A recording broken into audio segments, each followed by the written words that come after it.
Heart activity येते, vessel नाही आहे. अगदी 100% हार्ट ॲक्टिव्हिटी. ही जेव्हा इमर्जन्सीत आली तेव्हा तिची प्रेग्नन्सी ऑलरेडी डायग्नोज्ड होती. ती दुसऱ्या एका डॉक्टरांकडे दाखवत होती. डॉक्टरांनी तिला सोनोग्राफीला पाठवलं आणि ती सर्वायकल प्रेग्नन्सी होती, म्हणजे गर्भाशयाच्या पिशवीच्या तोंडात प्रेग्नन्सी होती. पण अचानक तिला ब्लिडिंग सुरू झालं. तेव्हा डॉक्टरांनी तिला आपल्याकडे पाठवलं. आपण परत तिची सोनोग्राफी केली. तेव्हा लक्षात आलं ही सर्व्हायकल प्रेग्नन्सी लाईव्ह होती, म्हणजे हार्टबीट्स होते, पण तिची वार थोडी सुटली होती म्हणून ब्लिडिंग सुरू झालं होतं. काही मेडिसिन्स दिली तरी ते काही ब्लिडिंग कंट्रोल झालं नाही. आणि जेव्हा तिला ब्लिडिंग जास्त झालं की आम्ही लगेचच तिचं सोनोग्राफीच्या माध्यमातून गर्भाशयाच्या पिशवीचं तोंड मोठं केलं आणि ती प्रेग्नन्सी इव्हॅक्युएट केली.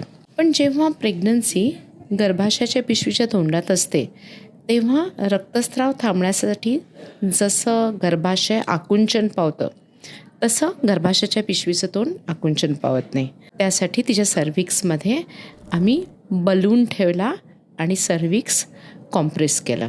जवळजवळ हे कॉम्प्रेशन आम्ही 24 तास चालू ठेवलं. त्यामुळे सर्व्हायकल प्रेग्नन्सी असली तरी घाबरून जाऊ नका. तिला व्यवस्थित मॅनेज केलं तर जीवावरचं संकट टळू शकतं.